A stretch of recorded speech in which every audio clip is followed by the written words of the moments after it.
Self-expansion.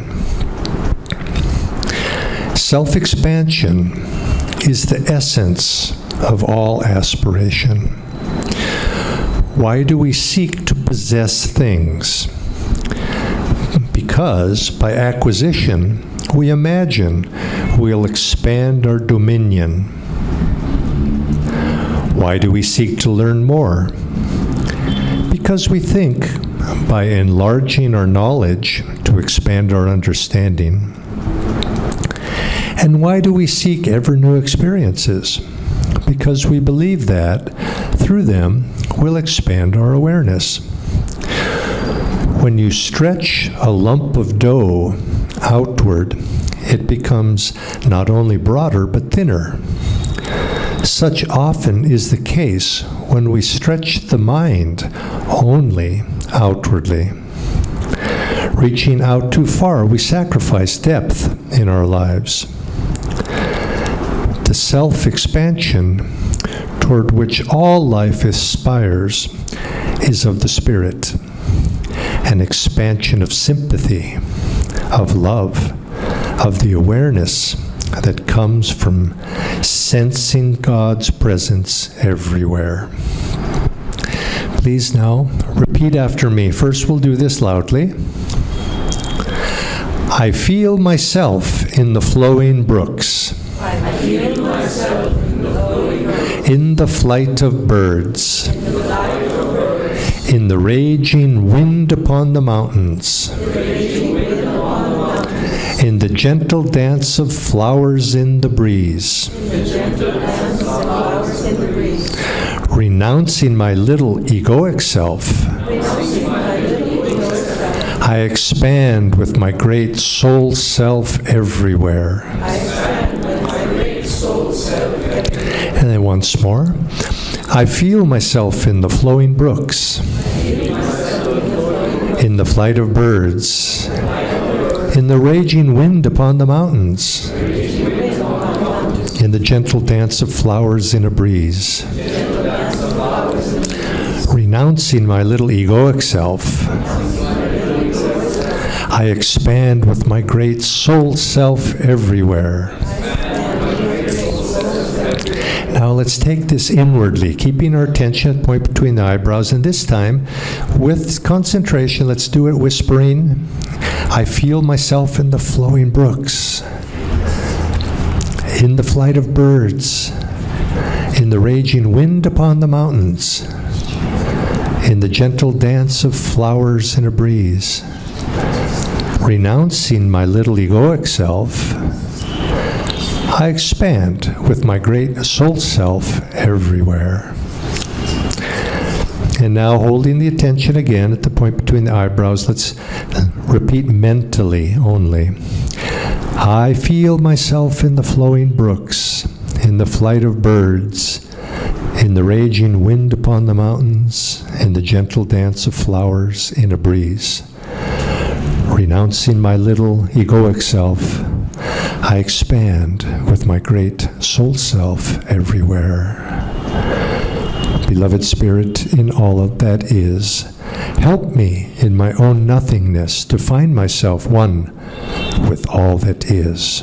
Om Shanti Shanti. Good morning. I'd like to read to you from Whispers from Eternity. Teach me to drown in thy light and live. I come to thee with the song of my smiles.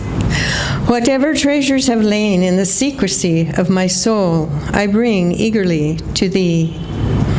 I bring thee all the honey from the hive of my heart. All that was ever mine is now thine alone.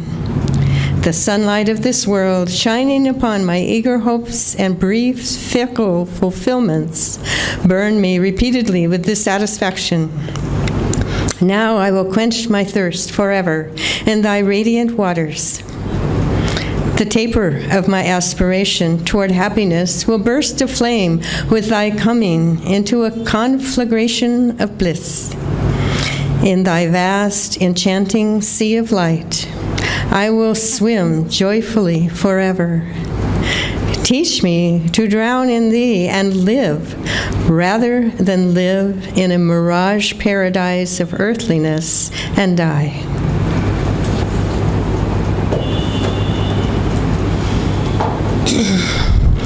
And welcome, everyone, to our Sunday satsang. It's a great joy and pleasure to be here again. It's been a year since I was, well, not quite, almost a year since I was here last.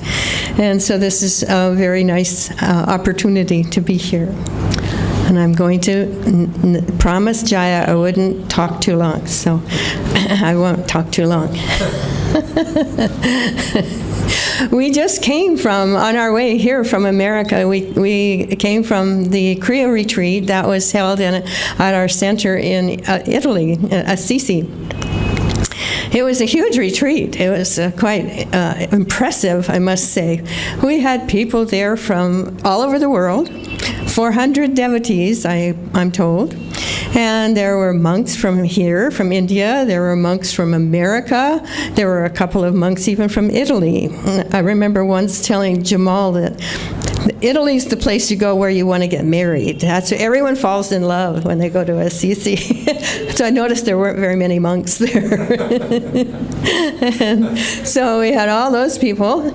We had people from, as I say, from all over the world. Devotees that we had met years ago, in some cases. People we'd never met, of course. And we had classes, we had kirtans, we had Kriya reviews, Kriya initiations. We had, I can't even remember all the things we had. We had lots of food, I remember that, and satsang with one another. All of this was quite interesting, exciting, uplifting, expansive, and all of those things. But to me, what was the most important was the sense of community that was there. Looking around and seeing all kinds of familiar faces. I couldn't remember their names, but they were people I had met at some point or another. And seeing all of these people coming together. I think of community as we think of it, Ananda community. I think of that very much like college. You know, people go to college, a group of like-minded people are in one place. They all have a common goal. They want to get a degree. They all have a common goal. Within that common goal, however, everyone is fairly unique. This person might be taking engineering, that person might be training to be a teacher, and so forth. So there's room for variety, and yet they have that common goal. We're a little bit like that ourselves. We have plenty of variety. We're all over the world. We have lots of different kinds of people, and yet we all have one common goal. We want freedom. We want self-realization. And by being in community, this is how we begin to develop this. When we have community like this, I remember that when I was in college myself, I had two different friends. They didn't know each other. And I had, one was a girl, one was a boy. And we all, finished college or went off and went in our separate ways. And years later, I happened to run into one of them, the boy. And by this time, I had taken a course in TM, so I was meditating, and I was looking for Guru Bais. I was missing that. I wanted Guru Bais. And I ran into this friend, and he told me he was at Ananda, except that Ananda didn't exist until after he had gone there, and he wasn't really the one responsible to make it happen, but he was helping out. And both he and my other friend, the girl, we all had that same idea in our minds, which at the time we didn't know what that meant. It was just something in our minds. And over time, all three of us ended up at Ananda. And it took 2 or 3 years, but we all came to Ananda. Well, back then in college, we didn't know what it was that we were looking for, but we all were like-minded in that way. And this sometimes happens even in our Ananda communities. People have something particular that they're yearning for. and it's fulfilled in Ananda. Sometimes it's more than the spiritual path. Sometimes it's a hobby, it's a relationship, it's a type of work can be fulfilled within that. What happens in community is self-expansion, as the affirmation was talking about. When we are in community, something happens. We're not often aware of it, but something happens where we become in tune with each other, with each other's aspirations, sometimes just people's personality quirks. We just become in tune with that. And by doing that, we also are able to be of support to each other without sometimes even knowing that's what we're doing. By just being there, that's a support very often for others in the community. And for me, I feel that this is the most important thing about having people living in situations, having a community like this one, having a big one like Ananda Village in California, having a small one in other places. All of these things are extremely important on the spiritual path, and they lead to that self-expansion that we need in order to be able to let go of all of the things that make us think we're separate. All the likes and dislikes and all of the personality quirks. We need, in order to do that, to be able to have a kind of one kind of community or another. It doesn't even matter if you're all living in one place, but to come together like this. This is community. All of these things are what are needed to come to that place where we can let go of all of these things that make us believe that we're separate. Joy to you. Sadhana Devi said about how nice it is to be back here. When I had left here, I think it was the very tail end of June, and knowing that I'd have to go to Italy before I came back here. And I say have to. I thought, oh, I don't want to stop. I want to just go back and not have to stop somewhere and go to Italy. But it turned out good because it was such a beautiful experience there. And I'm not going to tell you much about it because there are still many of our fellow devotees still over there. They had the retreat, and then they're taking a few days after to do a little touring about Italy. And I am sure when they come back, they're going to want to tell us all about it. And so we're planning for next Thursday's satsang in the evening. We have a little bit more time. Everybody should be back by then, and I know they're going to be bursting with enthusiasm to tell you, all of us, about what happened there. And I know we also have a little video at that time that I've asked them to bring back, made by the Italian community about their future plans. They're in the middle of building a very large facility and going forward. And so we're going to share all that on Thursday evening. But following up on what Sadhana Devi said, and inspired by this week we had in Italy at this retreat, I'd like to say a few words about what we spoke about at the retreat. And that was about the topic of Kriya Yoga. It was organized all around Kriya.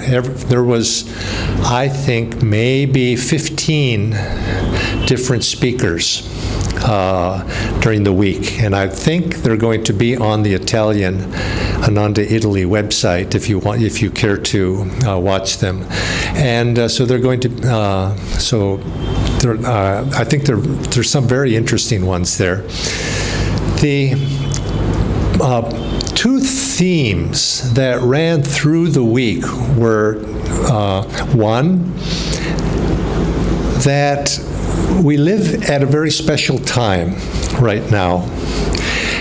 And what we find is that the prophecy that was made by Babaji in the autobiography is coming true, or perhaps even has come true.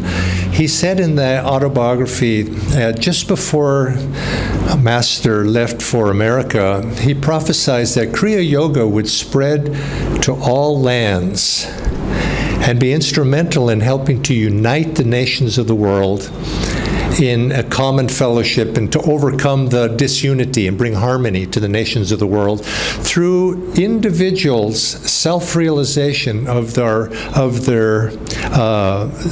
that they are children of God, that each person through their own individual experience will realize that there is no separation, and this fulfillment of yoga, Kriya Yoga's message out to the world, that would be fulfilled in this coming age. And although at the time it didn't, perhaps in those days when he made that prophecy back in 1920, it may have seemed a little bit remote, but we look now and we see that actually that's come to be. And we see that Kriya has been instrumental in helping with the world. Certainly is coming, you might say it's becoming smaller because of technology, transportation, but that's exactly what Swami Sri Yukteswar prophesied in his writings, that the world would enter into a new age where people would come together, but yet just coming together doesn't necessarily mean harmony.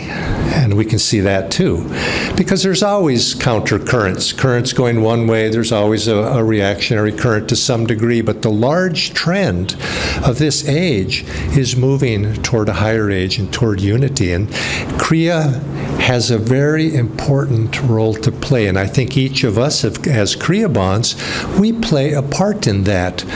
When there's a very large stream of energy coming into the world, it's important for us as devotees, as citizens, to take notice of that, to step back and notice that. And Paramahansa Yogananda said that this teaching that Babaji introduced again into the world, he called it a special dispensation. He said, yes, there's great teachings, great teachers come. He said, but this is a particular special dispensation. These masters that have come to bring this teaching in to the world at this time with a special message at this time. And for those who attune themselves to that message, they have the potential, you might say, to receive, depending upon our openness to receive, to be able to receive a special grace at that time, if we attune to that message that the masters are bringing into the world at this time, because we're entering into this age of Dwapara. Now, I gave a series of discourses some months ago, when I was up in Gurgaon on the Holy Science. And I had studied that book again after many years of not paying too much attention to it, as I suspect the majority of us do similar. We don't read it too much. But I went back and I read it. I noticed something very interesting in there. Sri Yukteswar said that in this coming into this age, people begin to become naturally, because of the greater, you could say, radiation or spiritual emanations that are flooding the world at this time, that is leading the world into a higher age. Whether people are receptive to them or not, the world as a whole is advancing spiritually, very subtly. And he said one of the manifestations of that is that people begin to question the outlook that is held in Kali Yuga, which is that this world, the essential substance of this world, the essential reality of this world is material. It is matter, materialism. And as they begin to question that, they begin to seek. And as they begin to seek, naturally arises in the heart a desire to associate with others of like mind. What Sri Yukteswar says, he says love begins to awaken in the heart, naturally. just by our moving up into a higher age. And as that heart begins to open, or as the reading this morning says, self-expansion, as the heart sympathy begins to expand, we naturally begin to seek out others of like mind, to be able to fulfill our heart's desire to know what is the true nature of this world. I've seen that happen. I think all of us have seen that happen. That is what's happening right here. People begin to associate with others of like mind. Now, he said this is a very quality of Dwapara Yuga. And I think this is what we're seeing. He says, and this, of course, Kriya enhances that and brings about and fosters this sense of unity. And so at this retreat this weekend, we spoke quite a bit. People, you could see this theme independently running through speakers' minds. We didn't coordinate 15, maybe more speakers. We never got together ahead of time to say, what are you going to say? What are you going to say? No, we just all spontaneously, we said, no, just people speak. But I could see this theme. We've entered an age. Kriya is instrumental. Kriya is special. Practice Kriya. Even a little practice of this inward religion, this Dharma, will free one from dire fears and colossal sufferings. That's the promise that has been given to us by the Kriya technique, by Krishna, of course, in the Bhagavad Gita. That promise is given. A little practice, because a little practice means we are pointing ourselves toward the light. Even if we're not very good at it, we're at least pointing in the right direction. And that alone puts us in the stream that will take us to our goal. Now, there was a second theme also, and I'm trying to think, what was the second theme? I know I had two. I know what it was. The second theme was, Swami would often say, actually that reminds me of a story that Swami used to say. He would be talking along very philosophically, and he would be talking, and he would say, come to the point. And the point is, and in his mind, he didn't know, what is the point? And he says, in that very moment when he would say, the point is, it would come to him, what the point is. And so I got, what the point is for this, that we put ourselves in the stream, and we begin to then harmonize with the direction that we're going. And you'll find that this ability to place ourselves in attunement with the gurus, we begin to find that it's not by our effort alone that we find God. But we do have to do one thing. We do have to align ourselves in the right direction. During the week, each of the speakers, in some fashion or another, they would say this promise or this advice that was given by Lahiri Mahashaya in the autobiography of a yogi. Lahiri Mahashaya said, solve every problem with Kriya Yoga.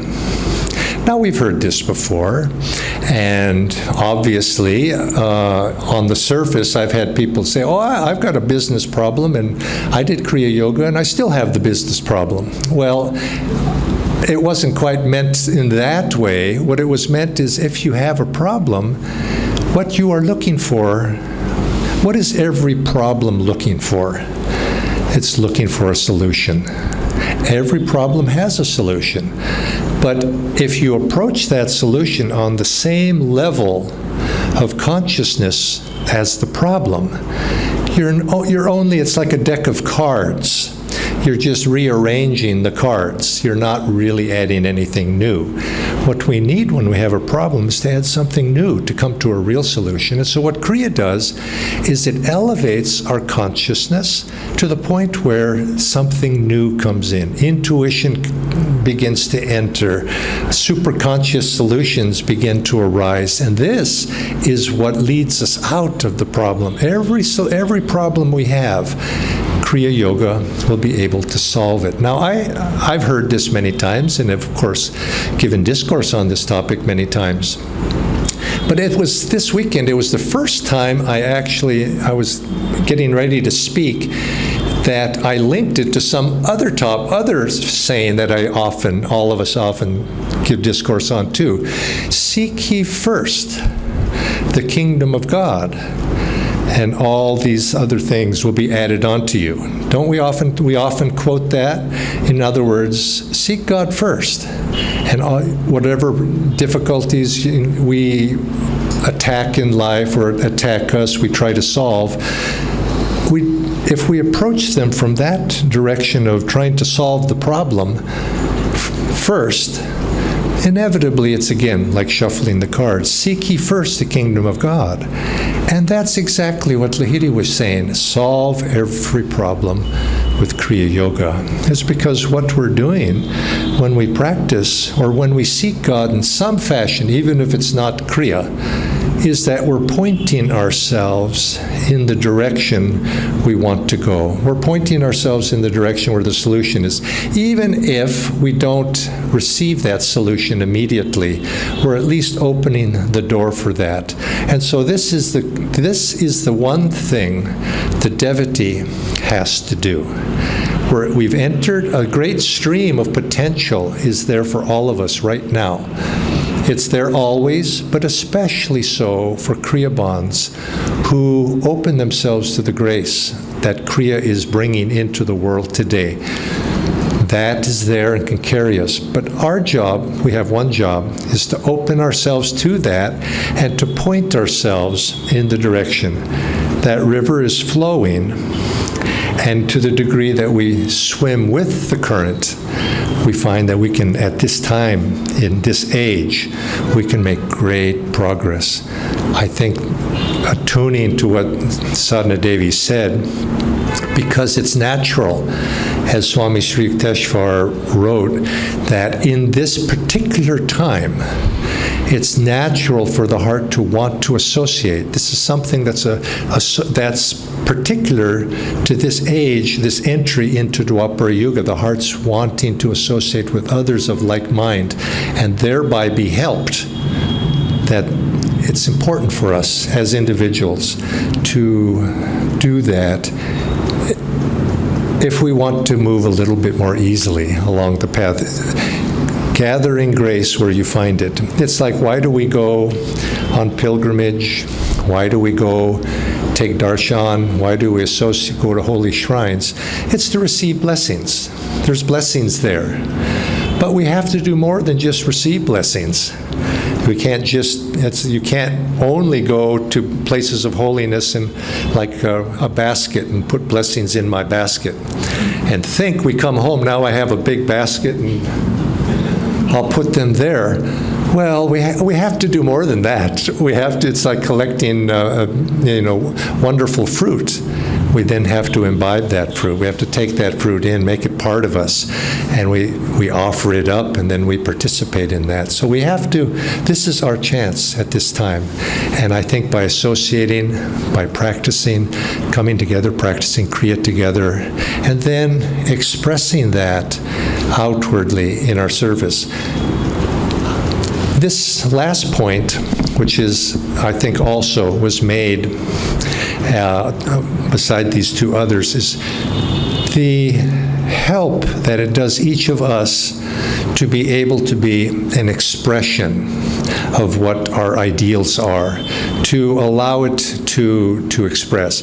Somebody a while back came up to me, and they were doing a certain task that they were doing a certain service task, and they came up to me and they said, well, I don't really want to do this anymore. I said, that's fine. A person loses their inspiration for something. They want to do something. But I was waiting for them to say, I'd rather do something else. And that's what I was hoping. But that didn't come.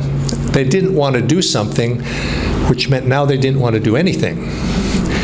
And so this person was a little bit worried that I'd be disappointed in them for giving up these duties. I said, no, that's all. I don't, somebody else will be out there. Somebody else will come and take those duties up. I'm not worried about that.